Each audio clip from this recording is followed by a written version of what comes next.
look at this the whole time. And then it works. Okay. So I gotta jump. Because I really want to explain what the distinct differences Yeah, are between the two. Yeah, but yeah, it's easier to explain the whole profit sharing. Okay, and then explain the difference. And that's my explain. You able to get. All right. Become replacements. All right, welcome to, UA Heritage tonight. Show of hands, how many guests do we have tonight? Well, I shouldn't say guests, but members who are not part of UA Heritage. Okay, does anybody need a folder with the Benesys stuff in it? Yeah. You guys need, okay. Yep. There you go. Okay, so last week, as you know, we went over the benefits, right? We recorded this, we put it out on YouTube on Local 400 site.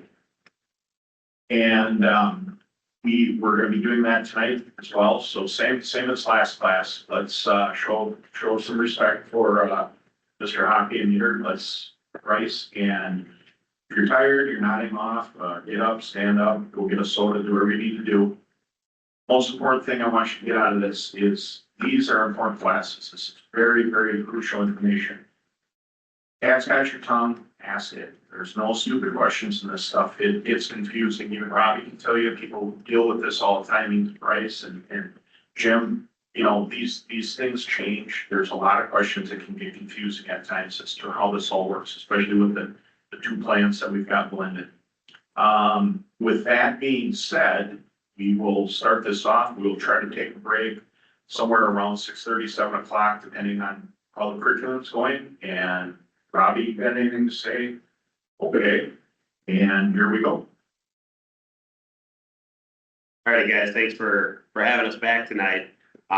Tonight, like you mentioned, we're gonna go through your two retirement plans, your defined contribution plan, also known as your profit sharing 401k, and your defined benefit pension plan.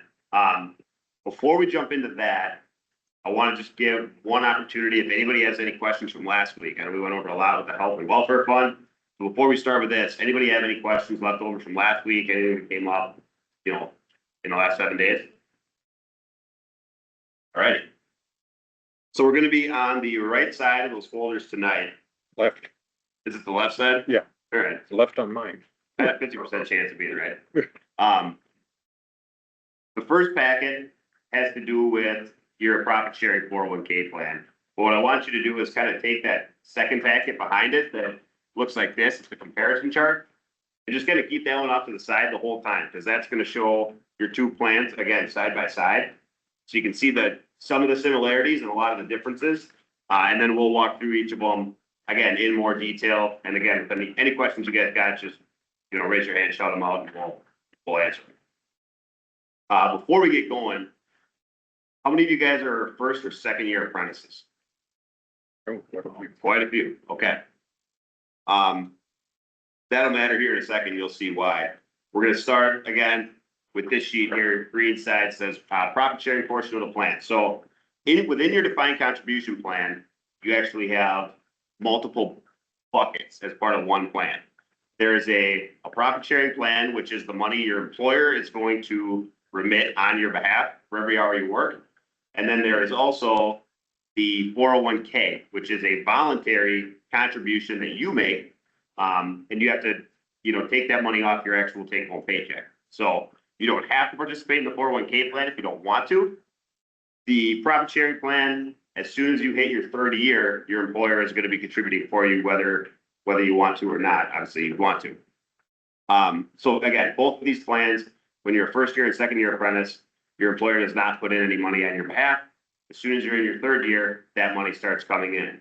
For the profit sharing, as of June 1st of last year, once you're in your third year, you are getting $5.37 an hour contributed on your behalf from your employer into your profit sharing plan. That number, similar to what the health fund rate is, we talked about last week, is subject to change. It could change, with the new CBA or when there's bargaining going on. But for now, the rate is $5.37 an hour. Again, that doesn't kick in until you're in your third year. As far as the investments go within the profit sharing bucket of your defined contribution plan, you don't necessarily have control over those. Those investments are set by your board of trustees. I know we talked last week about the trustees on the health fund and how they meet semi-quarterly. The boards for the defined contribution plan and the pension both meet quarterly, and they go through what one of the main topics of conversation is. They look at your investment lineup, what's doing well, what isn't, how can we do better, and the profit sharing portion is solely directed by the trustees. So they set the lineup, and all the money goes into that. When we get to the 401k section in a minute, it's not going to work the same way, just so you know. The distribution options section of this page. Can I jump in for Yeah. a second, Bryce? Yeah, please. I just want to clarify when Bryce said it's set by your board of trustees as far as your investment options. That's a true statement. However, I think it's important to note that the trustees employ an investment consultant. So they obviously hire someone who has experience. And it is those recommendations that are presented to the trustees. And then the trustees ultimately bless that recommendation. So I want to give you a comfort level, not that, you know, Doug and Mike and the guys aren't sharp individuals. They certainly are, but their area of expertise is plumbing and steam fitting. It's not investments. So the trustees go out and hire a professional to make those recommendations, and then your trustees go ahead and bless it. Flip it to the next page on this. This gets into the other side of your defined contribution plan. So within one plan, like I said, you have the profit sharing, employer contributions, and now this is the 401k, which is funded by you. You have to further complicate things. You actually have two ways that you can contribute to your 401k. You can contribute in the traditional pre-tax version, or you can contribute Roth or after-tax dollars. We have an exhibit a little later that'll show you how that affects your take-home pay, but the main difference is if you're putting in $1 traditionally, that dollar comes off your paycheck before you pay taxes on that paycheck. If you're putting it in the Roth bucket, you pay taxes on your paycheck, and then $1 goes in to your 401k. And then the difference is someday when you're retired and you're pulling that money out to live off, if you put it in traditionally and you didn't pay tax in the beginning, now you got to pay tax on all your distributions. In the Roth scenario, you already paid the tax. So someday when you're retired and you're pulling that money down to pay your bills or go on vacation, whatever, you don't have to pay any more tax on that money because you already paid in the beginning. We all know Uncle Sam's got to get his buck somewhere. And those are the two options available to you. You do not have to participate in the voluntary portion of the 401k plan if you do not want to. However, I'll tell you, and I don't know if anybody here is new enough that this hasn't already passed you by, but if you got paperwork from the union or from somebody when you started on with Local 400 and you never filled it out, you never sent it back to us to say how much money you want to put into your 401k plan, you're going to automatically be enrolled at 50 cents an hour into your 401k. Just so you're aware, if that is the situation you're in and you want to change that, we'll walk through how to do that here in a second. When it comes to enrollment periods and times when you can change how much money is coming off your check, you can only do that once per quarter. So January 1st, April 1st, July 1st, October 1st is the only time you can change how much money is being withheld from your paycheck and being deferred into your 401k. If you look a little bit further down the page to the hourly wage deferral amounts, that's the complete list. So the lowest you can defer, other than obviously not deferring, zero, is 25 cents. And then from 50 cents to $7, you can defer in 50-cent increments. So you can't defer $1.25 or $1.75. You can defer, $1, $1.50, $2. Above $7, from 8 to 25, it's dollar increments. Those are your options. If I know I just said you can only change that amount once per quarter. The exception is, let's say you want to start deferring, you're excited about it, you want to put $10 an hour into your 401k. And then you get your first paycheck and there's nothing on it because all that money went into your 401k. You're like, oh wow, I need more money than this, coming to me right now. I got bills. Call our office and we can change you right away to zero. So we'll cease your deferrals. And then when that next quarter starts up, you can fill out a new form and go up to, you know, $2 an hour, whatever you want to defer. Also, if you can't decide between Roth and pre-tax, which way you want to put your money in, you can do both. So if you want to put in $1 pre-tax and $1 Roth, that's available to you as well. Going back up to the top, because I skipped past it, something important I want to know. When your first deferral that goes into your 401k, you're going to see a one-time $25 fee come out of that. So don't be alarmed if, you know, the example up here says you put 40 bucks in and it ends up only being 15 because we took out that $25. And that is essentially your portion of the startup fee. And Jim, I know you have a little more historical knowledge on why that was put in place. Yeah, so the 401k portion of your plan actually started with the old local 458 out of Appleton. And those members at that time took it upon themselves to fund the initial cost associated with getting a 401k plan off the ground. So those ladies and gentlemen basically took extra money out of their pay, for lack of a better word or phrase, in order to get that plan off the ground, because you needed to hire professionals to administer it. You needed investment consultants. You needed an attorney to draft the documents to make it all happen. So going all the way back to, I believe it was June of '98 is when the legacy 458 members bore that cost. The trustees at that time said to those members, we're going to deduct $25 a month going forward to any other member that joins the 401k plan. And that member's $25 is going to go into the operating expense bucket to defray the costs associated with what those ladies and gentlemen did back in June of '98. So that's why it's the 25 bucks. It's a one-time fee. You don't get hit with it again. Bryce gave the example. What if you put in too much? You came back a quarter late, you know, you decided to opt back down to zero. And then the next quarter you decided to do $3. You don't get hit with the 25 bucks again. Once you're a participant in the plan, you're done. Okay. And while we're on the topic of fees, that's your one-time, call it, you know, enrollment fee.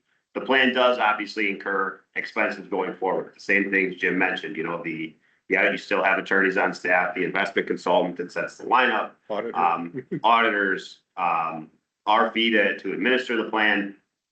And the way your expenses are set up, you're very fortunate. You're in a large plan and your fees are pulled on what's called a pro rata basis. So what that means is every member in the 401k, when it's time to pay the bills, whether it's quarterly or monthly, you pay your percentage of how much is in your account based on how much that bill may be. So if there's $10,000 that has to be paid in expenses, everybody's going to pay their fair share, but the guys who have the much larger accounts are going to pay a proportionally higher amount of that $10,000. You have a lot of participants in your plan and you have a lot of money in your plan. So especially as you're starting out, those fees you see, and we're going to show you an example of a statement here in a little bit, are extremely low. Yeah, I mean, as Bryce and I attended a meeting just last week with the trustees, actually of both funds, your profit sharing 401k plan, there's about $340 million in your profit sharing plan, and there's about $80 million in your 401k plan. So the plan is doing really well. So combined, you're well over 400 million. From a 401k standpoint, a participant can look at their statement and we know from an aggregate standpoint in total, right now the fund is paying about 0.5% for all the fees associated with running and operating the plan. Which if we look at that globally across the country, how does that compare? You're right at the top as far as one of the cheapest expense ratios for a fund as large as you are. So I know I said this on the health fund side, but I'm going to say it again here tonight on the retirement plan side. The trustees do a really good job of managing expenses and making sure that you get the best bang for your buck. Before we get into distribution options, one more thing I just want to touch on, those enrollment periods, the 4 times a year, you can change how much you're deferring. The only thing we ask is that we have your paperwork in hand about 2 weeks before start of the next period. So obviously now we're in January, the next time you could change your hourly deferral is April 1st. So about mid-March, if you're looking to make a change, is when we'd ask that you at least have your paperwork into our office, so we have time to process that, get it to your employer. And another thing too, if you're looking to make a change with your 401k, don't go to your employer, or your payroll department. You're gonna have to go through us, and we will communicate that back to them on your behalf. And again, Jim mentioned it last week, how great the contractors in local 400 are. If there ever is a scenario where you know you're deferring money and maybe you can see it's coming off your paycheck, it's not showing up on your 401k, and we'll show you the website here in a second. Give us a call right away, and we'll get it fixed. Doesn't happen very often, but something to at least keep an eye out for if there's something you don't think is making sense with how much money is being withheld or how much you want to be withheld, and what's going into your 401k account. Next section down talks about investment elections. And although we do collect the money from your employer for your 401k, we don't hold the money. You have a separate record keeper, and that is Milliman. That's where your website's going to be, and they're going to be the ones who send you statements, typically quarterly, as far as how much is in your 401k and how it's performed. Their website is listed down there. They also have a phone number. One question we get a lot is it's a little bit cumbersome to get into the website just for the first time. So when you reach out to Milliman, they're actually going to mail you your PIN number to make a login on the website. So it's not as quick as going on, and getting a text to your phone or something like that. Just the first time, that's going to have to come to you via snail mail. But once you have that, and then you go back into their system, you set up your account, you'll be able to see this as often as you want. And the difference from the enrollment periods, which you can only change, again, your hourly deferral once a month, or once a quarter, excuse me. If you're somebody who likes to play the stock market and try to beat it, you can actually go into the Milliman website and adjust what you're invested in as often as you want. You can do it daily if you want. If you do not want to try and beat the market, that's not your thing, don't worry about it. That money is going to automatically go into what's called a target date fund for you.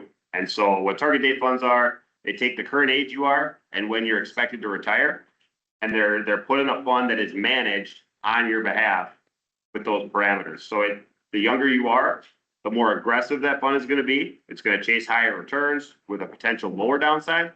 As you get closer to retirement, if you're still in that target date fund, the underlying investments are going to be changed so that they get more conservative and safer, and that number stays more steady the closer you get to retirement. So that's one option. But again, if you are somebody who wants to go in there and invest in different things, the same investment consultant that sets the lineup or helps the trustees set the lineup on the profit sharing side, they do the same thing for you within the 401k. So I always say you can't just put your 401k in Bitcoin or silver or gold, but there is a set lineup in there of tried and true funds that you can pick between. And you don't have to put all your money in one. Obviously, you can diversify it as you wish. So now we're going to get into some distribution options. Now, some of these are just IRS rules. We obviously have to follow what the IRS says as far as a 401k plan or a retirement plan such as this one. Being in the trades, you have a few other rules that have been established by your trustees and as part of your plan. We'll go through those here. Some of these ways you can get a distribution are a little dark, but we'll start with the basic ones. You see that first one listed there is normal retirement age of 62. Obviously, at that point, you can withdraw your 401k. The age that really matters, though, with the 401k is 59 and a half. And that is the age that the IRS says there can be no penalties administered to you if you pull your 401k. If you're below that, even if you're not working with local 400, if you're working in the corporate world somewhere, if you want to take a withdrawal from a traditional 401k, say you're 45, you're going to pay the taxes you owe on that money, and you're also going to pay a 10% penalty on top of that for not waiting until you're 59 and a half to get at that money. So I always tell people, if you're in a position to put money into the 401k, that's awesome, and you should absolutely do it.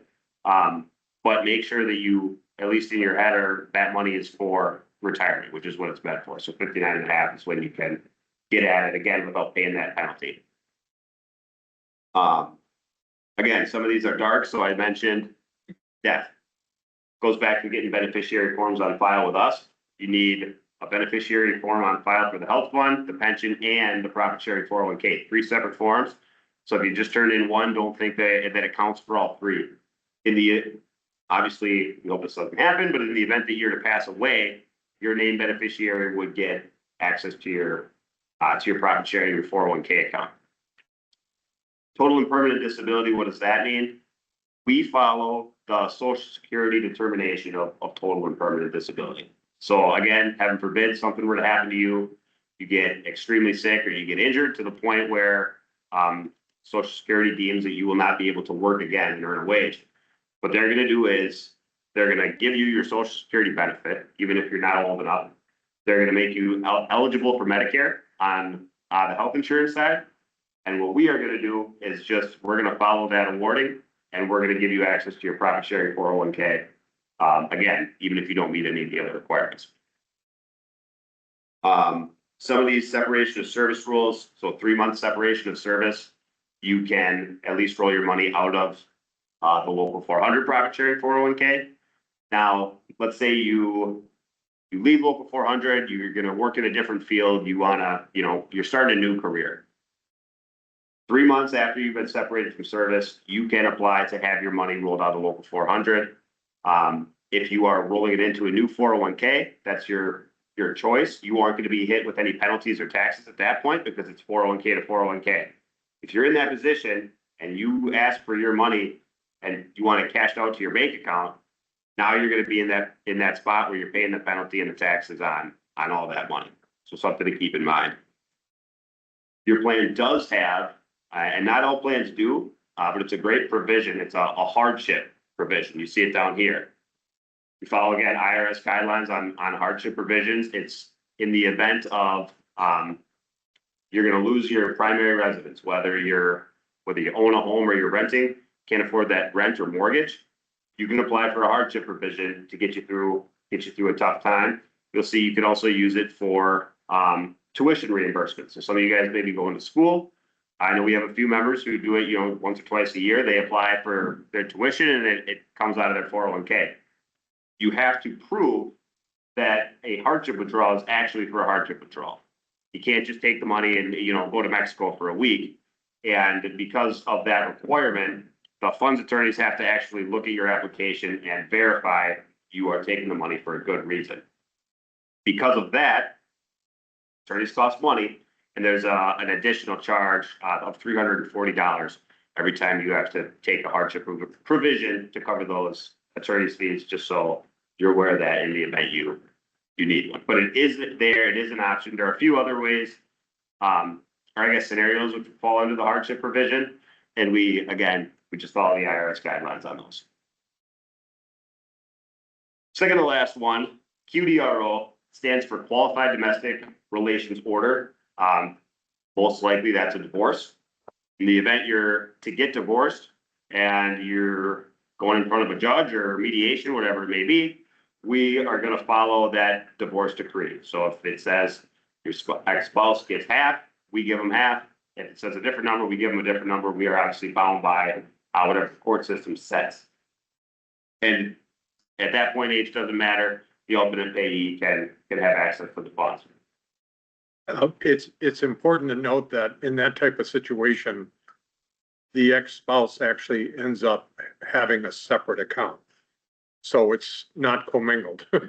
So in a divorce, the member still has his or her account. And then after divorce, there's actually 2 accounts, one for the member and one for the ex. And then he or she, just like the member can actually invest it the way they see fit. It's important to know that, and I don't believe this has changed, that the ex-spouse's eligibility is also based on the member. Meaning if if, for example, the member's 55 and the spouse is 52, she's not eligible till he's eligible. That's how it works. They can take an early distribution, but would have to pay Correct, the taxes and penalties on it. right. No different than the member. Right. And then you also have a good provision, being this is a UA plan. If you're to move, right, if you're to move to another UA local, take 601, for example, you move down south, you can transfer your 401k, as long as that local participates as well. It's not uncommon for that to happen. And they do. Correct. So there is some rules as far as getting your money out of here, at least until you would turn age 59 and a half. Once you're that age, all bets are off. Even if you're still working and you're not retired, you can take distributions from your profit sharing, your 401k. Yes. If I die and my daughter turns 18, she's my beneficiary. She can still pay that 10% if she wants to use it for tuition. Use the 401k for tuition. No, she would not. No. Right, In the event of death, it goes to a beneficiary, that penalty goes away. The taxes, however, do not, if it's traditional dollars we're talking about, Right. yeah. Oh, yeah, sorry, for those on YouTube, the question was, if a member were to pass away and daughter was his named beneficiary, would she still have to pay the 10% penalty? And the answer is no. Even if it doesn't matter if she used it for tuition or whatever she used it for, she would have, wouldn't have to pay the penalty on it. Yeah, but, good question. but remember, I said this at the health fund presentation. In the state of Wisconsin, if you're married, your wife is your beneficiary. So you have to have your wife sign off that she's not going to serve as your beneficiary, and then you can pick someone else. Any other questions on some of the disbursements, guys? Ways to get a distribution, I should say. Gotcha. The other thing I didn't mention too, on top of that section, when you are taking those, you have a few options. You can take that whole benefit as a lump sum. Say you're retired, you want to take a distribution, you want it all to your checking account. You're going to pay taxes on all that money, provided it's not in the Roth bucket. But it's your right to do so. Typically what we see is installment payments. So whether you're taking them, monthly, semi-annually, annually installments, you have those options as well from the plan. And yes, If you choose, well, like, let's say, choose partial payments per year, can you switch at any point? you can in this plan once a year. Once a year. Yep. Good question.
Last couple things we're gonna show you are just some statements. First, we're gonna start with the profit sharing 401k. We'll finish with a pension statement.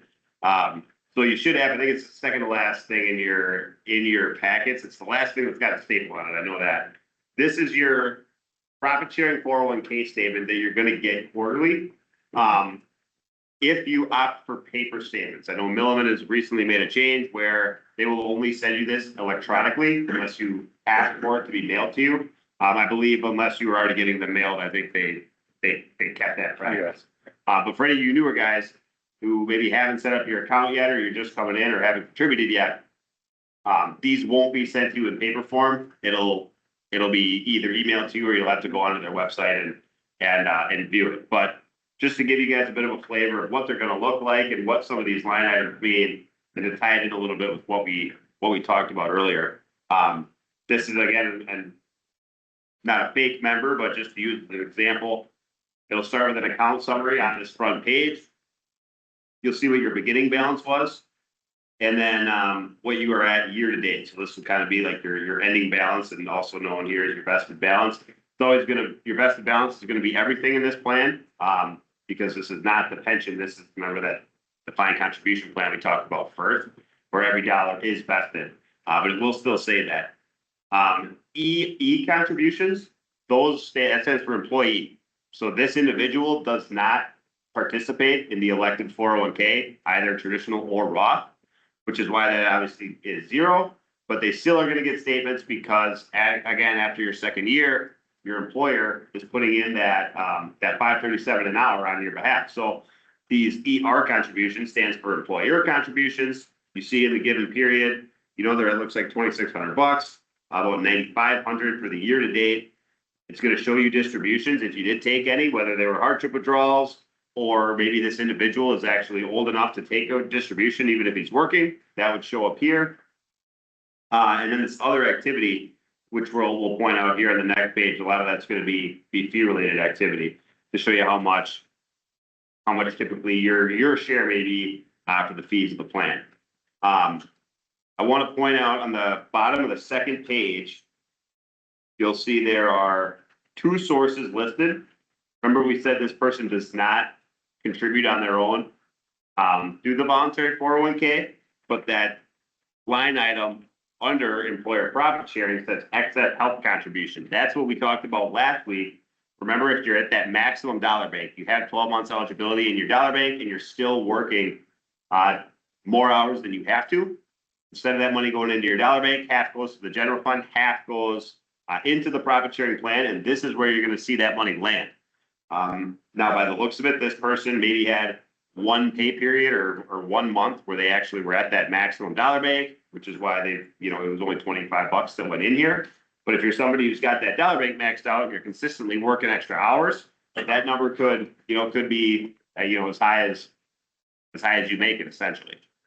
But this is where that's going to show up, is on your Milliman statement as a separate line item. Even though it is still in your profit sharing plan, it's going to show you where that came from, your excess health hours.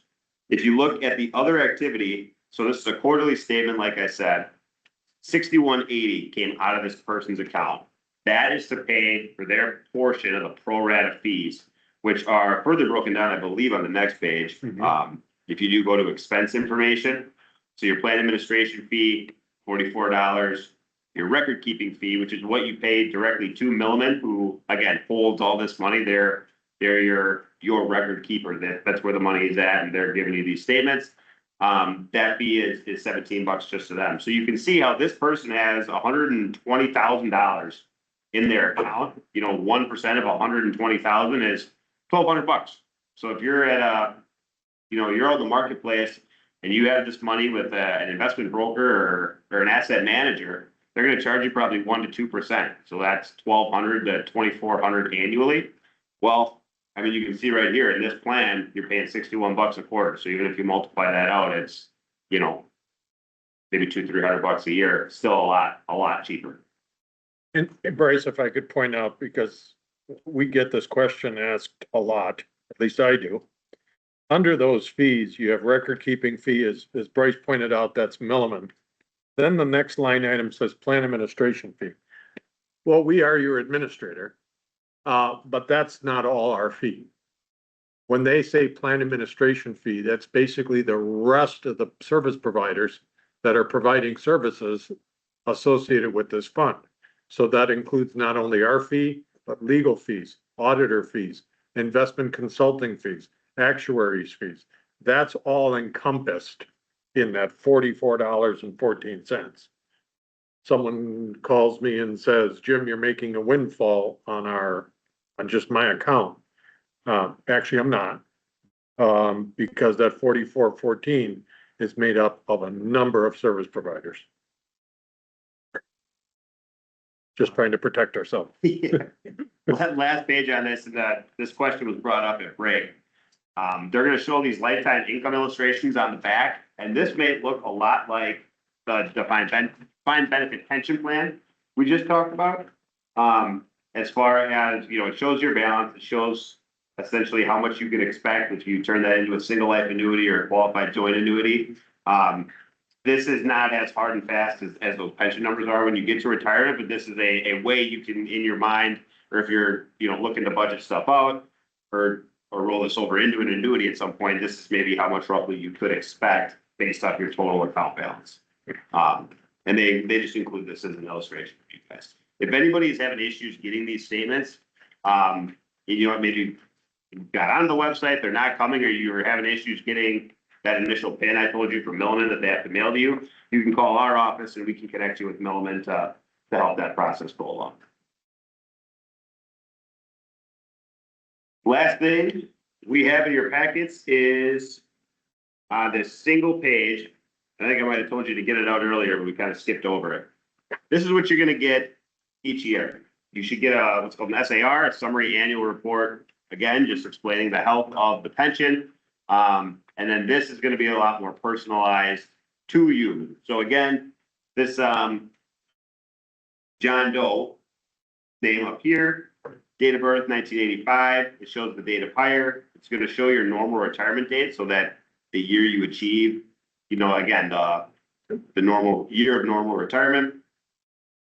Years of benefit service in this gentleman's case is 11.77. And what you're going to want to do is go on the back and check that. So each year, there's going to be another year included on this, obviously, as you work another year. To Jason's point earlier, go on there, make sure those hours make sense with what you worked. If there's any sort of a discrepancy, call us right away and we'll look into it. But the hours you worked in that year should match up, obviously, to the hours you got paid for. And you should know pretty close, even without, I'd imagine, looking through your pay stubs, how many hours roughly you worked in a given year. And then it's going to show you your accrual, what you've added up to. And also, if you go back to the front, if you go in this top right corner where it shows the vested monthly benefit, this individual's at 686.07. Why is that? Why is it called vested? Because he has 11.77 years of benefit service. So chances are he's had over those 5 years of vesting service.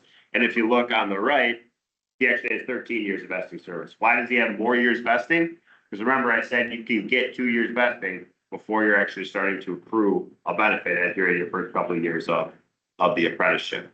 And then that last number, that's a total projection of your normal retirement date, what your projected monthly benefit would be. And that's going to be based off, again, the current accrual rate, kind of like what we showed you guys in that example before we went to break. If you don't get these, again, once you're past your third year, call us. We'll make sure we got your address right. But again, once there's money going in and you're accruing a benefit, these should be going to you every single year. So, one thing I did want to mention a bit off topic, but this was brought up earlier. Is there anybody here who is serving in the military, either National Reserves or anything?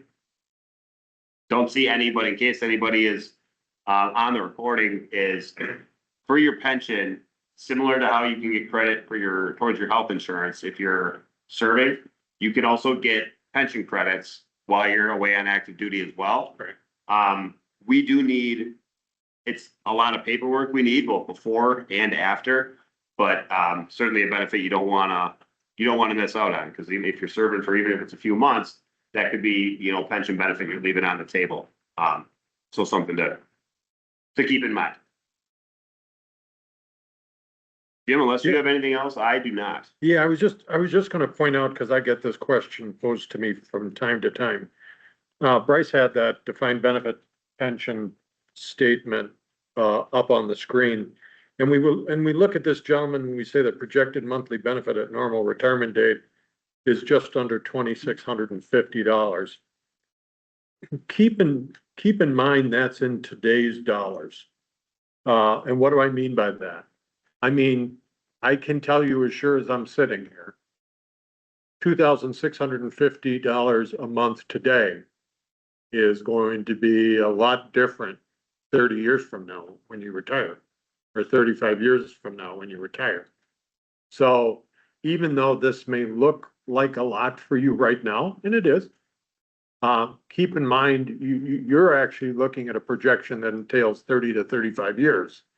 And as your income goes up, which you hope it goes up at least the cost of living, incrementally, if I were looking at the statement, I would say to myself, if I have 30 more years of work ahead of me, I would want to at least have a cost of living adjustment of 3% each year over the course of those 30 years to determine what is going to be my actual benefit that I need when I retire.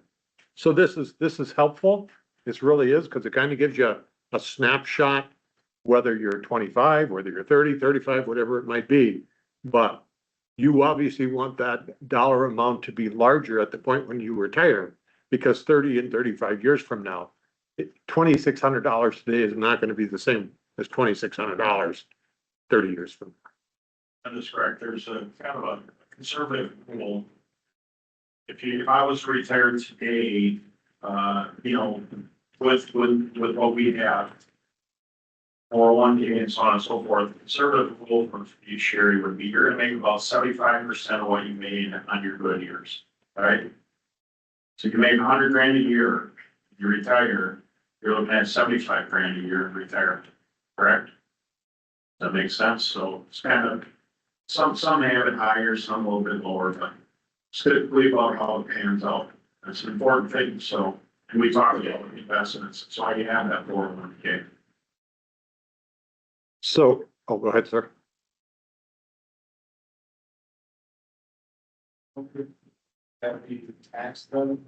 Yeah, good question. The question is, would I be taxed on that 2647? Absolutely, because it went in tax-free. So Uncle Sam's gonna want his money when it comes time to take it out. And a good point on that, sorry, Jim, but, when we are paying you out your pension benefit, that is gonna be a taxable, that's taxable income to you.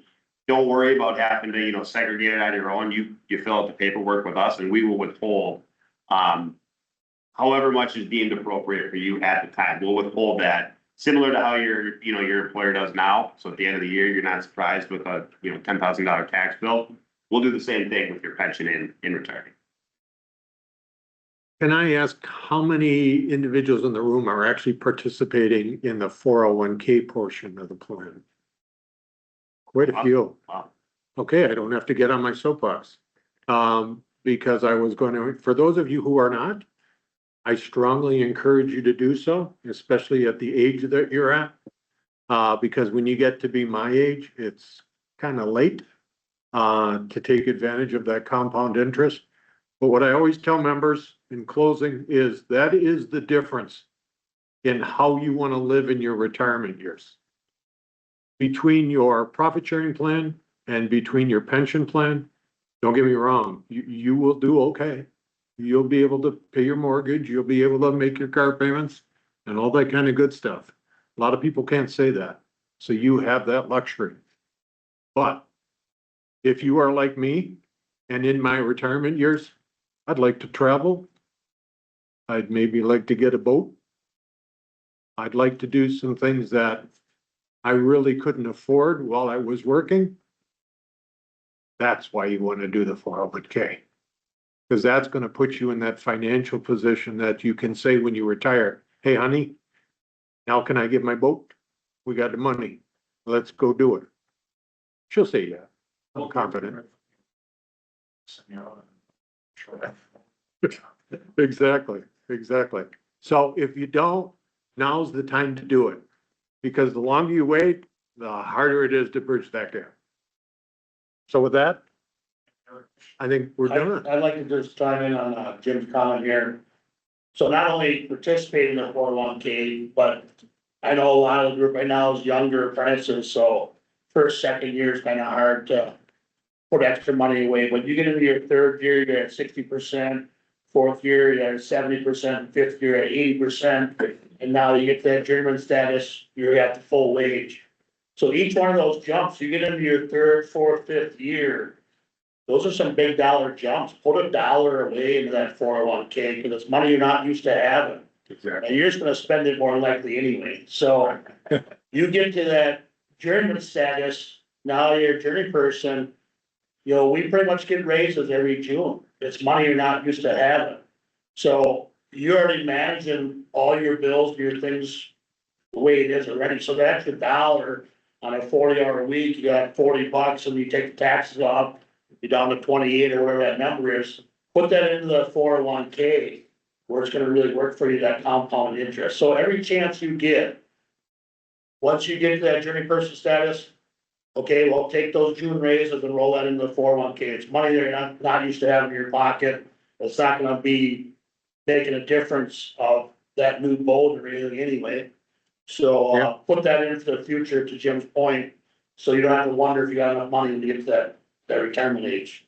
Rob, to your point, I have a member, this was probably about 10 years ago, who came up to me, he was an apprentice. And, you know, he said, Mr. Hoppy, I wanna start out by putting $3 an hour, $4 an hour away. And he was a second year apprentice. And I'm like, wow, that's kind of a lot for an apprentice. But you know, go ahead and try it. We didn't have the Roth in yet. I said, so go ahead and try it. I said, if it doesn't work out for you, you can always bow out and then reevaluate and start the next quarter. So he got his first paycheck and he called me and he's like, oh, hell no, this ain't gonna work. And I said, okay, well, I kind of thought that was gonna be the case. So I said, write us a letter saying that you'd like to opt out.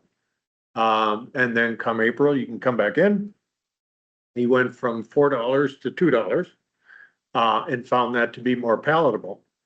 And what he told me, we actually keep in touch, is every raise, he takes a quarter of his raise, 25% of his raise. And to your point, because he hasn't seen it yet, and he takes that and he allocates it to the 401k, and the other 75% he has put on his check. I said, good for you. That kid's gonna retire with millions of dollars, there's no doubt in my mind when he's done. Because he has a process in place, he has a methodology in place where he knows that over the course of time, that's gonna pay off for him. So the kid wants to retire at age 55, so.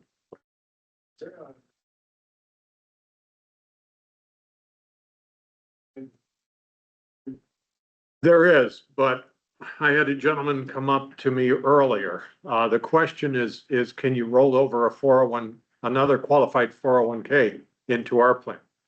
The short answer is yes. Although I feel obligated to tell you that if it's coming from another employer, more than likely, not in all cases, but in probably 98% of the cases, that employer is still paying all the operating expenses associated with that account. So unlike a union plan, and as I said to this gentleman, I don't care if it's plumbers and steam fitters, laborers, sheet metal workers, doesn't matter. All union plans have the participants pay for the operating expenses. So with that being said, if you are comfortable with the investment options that you have with that prior employer, it may behoove you to wait until you're ready to retire here to roll that over, because your prior employer is going to pick up all those operating expenses over the course of the years. Doesn't matter, they're still paying the operating expenses.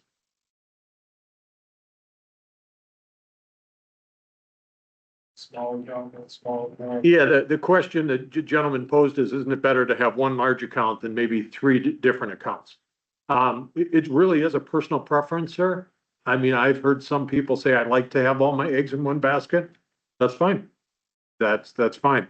I just feel, again, an obligation to tell you, if there's a way I can save you money, that's how you're gonna save money, because you're not gonna pay operating expenses on that account.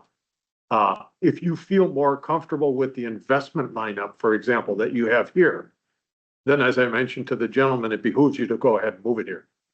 Because you're more comfortable with this investment lineup. But if you're very comfortable with your prior employer's investment lineup and they're picking up the expenses, I personally would get over the fact that I have two accounts. But if you are looking for that form, it's on the website, or just send Heather or one of us an email. Yep. So what you're learning here in this class for UA Heritage is, I was young, you were all young, Ron was young, you know, I had hot rods, you know, snowmobiles, bar tabs, all kinds of fun, right? I always saved 20% of what I made. I got sucked into investments, it's been 16, 17 years old. When you're young, you don't, this is all boring. And geez, you know, it's 30, 40, what does this all matter? You belong to a union for this reason, pretty much alone. It's your benefits. You wanna go out and be non-union and work pipe or be a plumber or an electrician, whatever it may be, you can make pretty good money. Sometimes you can make as much, maybe even a little more, but guess what you're not getting? This, the benefits and the pension. This is what this is all about. No question. Because this trade is gonna break you down. You're gonna have sore legs, sore knees, broken backs, all of it is coming, arthritis, your eyes. And as long as you're smart, don't have to be completely conservative, but as long as you just put together a little plan. Rob and I, when we went through our apprenticeship, we didn't have anything like this. We didn't have people instructing us what to do. We were taught how to weld and kick out the door, right? The Norse students are such an advantage. If you play this trade right, smart with your money, you should be able to make more money in retirement than what you did while you're working. All right? With that being said, let's put together a hand, an applause, and thank you, Bryce, and Jim, Robbie.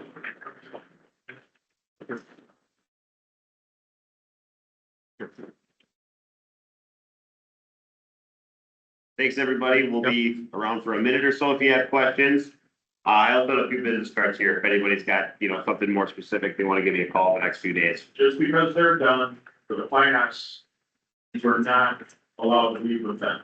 UA Heritage Advisory is here. If you are from the body, you can